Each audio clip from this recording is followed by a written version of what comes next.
Hi, my name's Anique. Thank you so much for coming to speak. I was wondering what you think that we as a community can do to help alleviate the so-called locker room tension. That's a great question. I think the easiest thing you can do is think about the words that you use. Think about the assumptions that you make because that implies the words that you use. I think if you're on a sports team, if you're a senior or a captain or a leader on your team or just someone who wants to set the tone, you have the opportunity to kind of show the rest of your teammates that you're cool with everyone and you're not going to perpetuate the use of these words that honestly you don't know which one of your teammates it might be affecting. So I think that's really the best way for each person to take it amongst themselves to try to lead by example. Hi, I just wanted to thank you for coming out and speaking to us. And then I was wondering, you mentioned that being on the field is one of the places you felt safest. Since you came out, has anyone on the other team or part of the other team used that, like while you're on the field, has anyone taunted you or used that against you in any way, and how have you dealt with that? No, it's a great question. I think actually one of my biggest fears was that after I came out, one of my teammates was going to get taunted for having the gay goalie, and that they were going to try to get into a fight to defend me, and then we were going to have a problem because we'd be shorthanded, and as the goalie, I don't want that. So that was really my biggest fear. And there really wasn't a whole lot of that. I'll be honest, as a college athlete, I heard more anti-gay slurs before I came out than after, because I think the opposing fans or opposing players felt bad saying it when they knew they were actually saying it to a gay person.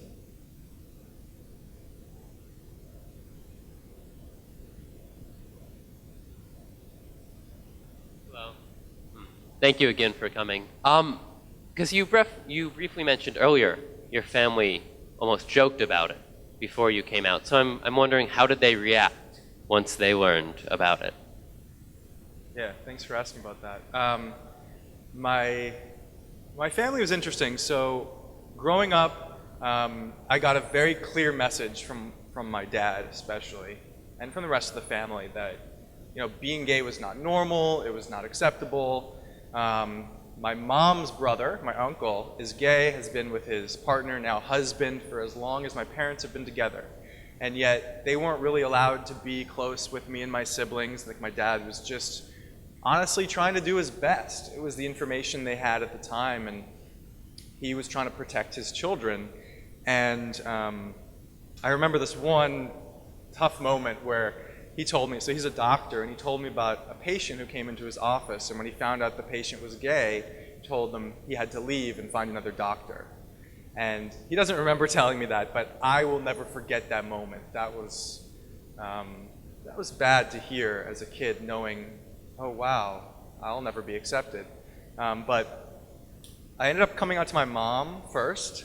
I guess I followed the trend of letting someone else, tell it for me, be the bearer of bad news. So I told my mom, and instantly she says, "Oh, that's no problem. I love you no matter what. What else do you want to talk about?"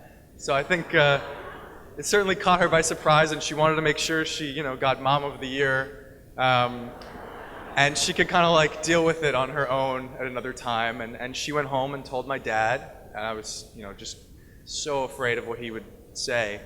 And I woke up the next morning to this very, very long email, and as I was reading it, I had tears coming down my face. It was his best way of telling me that no matter what, he'll always love me, and he just didn't know. He just said everything I did threw him off, and he wishes that he could have been there for me. And it started a conversation, and now he's my biggest advocate and a big advocate of LGBT rights, which is really cool. And my siblings, I think they all just felt bad, like that story I told, that they put me through really stressful situations that they didn't even realize. And them and my teammates, everyone just kind of wished they could kind of go back and take back some of the things that they said. but I've got a strong relationship with all of them, and I'm really lucky. I know there's a lot of kids where it doesn't go as well. So.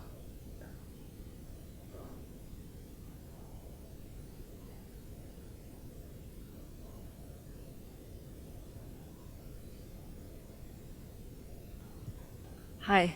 I'm just curious, how did you deal with the whole dating thing through high school and college, prom, that kind of, did you kind of create a charade of trying to appear straight by going out with women? I did. I did everything I could. I dated women. When the hot girl walked by, I was the first one to call her out. And yeah, I was always, when I saw my teammates around and I was with my girlfriend, we'd always make out right in the vicinity so that they knew. And then I didn't date guys. I didn't do that. And when I really knew, all right, I can't do this anymore, I have to be me, I really fell in love with someone during my sophomore year. It was the same time that I became this star on the field. I was falling in love off the field, and I'm sure it was not a coincidence. And that's when I decided, okay, there's someone I want to introduce to my teammates. I want to have him at the post-game reception, just like all my teammates have with their girlfriends. And I think, that was an impetus to get it over with and share the news. And I did eventually get to bring my boyfriend to all of those events and be, just like everybody else, which was awesome.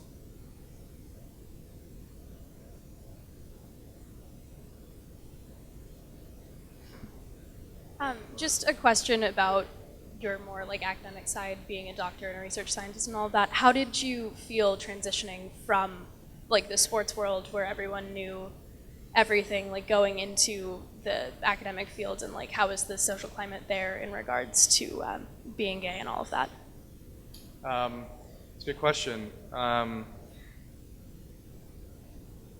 So I think the experience for me has been a lot of, when I was in the sports world, especially in the lacrosse world, everyone knew who I was. I was, the gay goalie who had scored that goal. And then when I came out to the West Coast, so I went to graduate school to get a PhD in molecular biology from UCLA, I sort of walked in and no one knew who I was. No one even knew that I played sports. No one knew that I was gay. And so I had to come out all over again, but I had to come out without the crutch of being this great athlete. And that's when I realized how much of a crutch it had been for me. I just want to tell this very quick story that it kind of relates to. I remember after I came out, I was at a party in college with my teammates, and we walked past these two gay guys who were, very effeminate. And I remember one of my teammates said, "Hey, at least you're not like them." And it made me realize, those guys don't have the lacrosse team to walk around campus and defend them like I did. And it made me think a lot about how being an athlete, while I was so proud to be this gay athlete, it had protected me from what it really means to be, a gay person and be different. And so I had the experience of coming out to all of my classmates in graduate school and just being a gay man, and that was its own journey for me. I think being gay in the academic science world hasn't been much of an issue for me. I think predominantly it was sort of that personal issue of dealing with the fact that maybe I had really been protected because I was an athlete, and now I had to deal with just, being a person.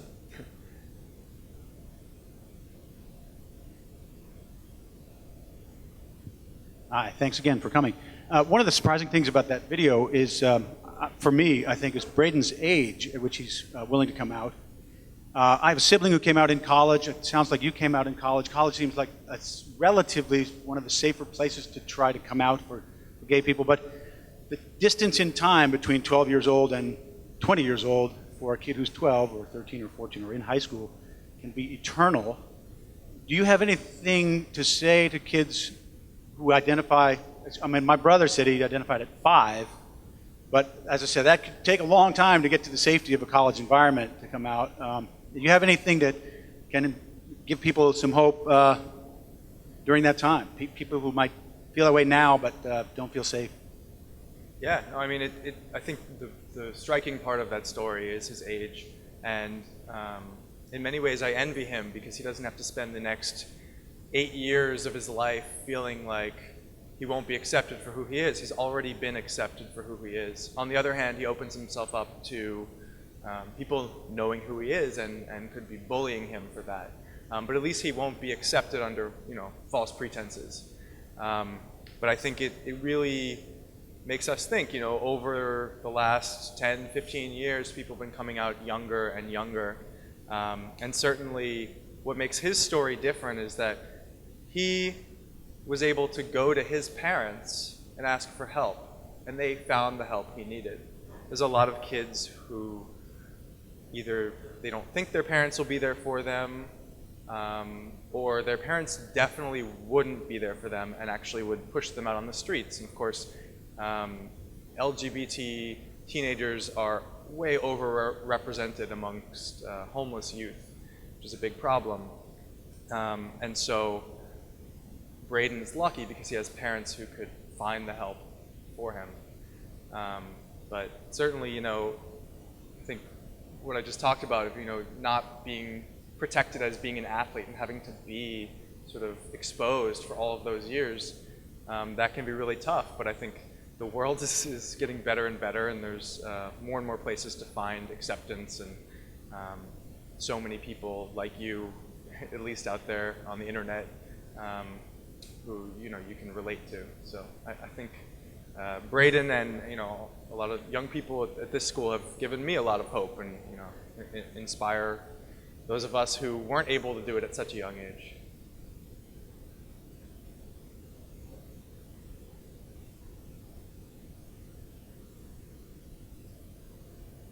Thank you all for asking so many questions. That was great.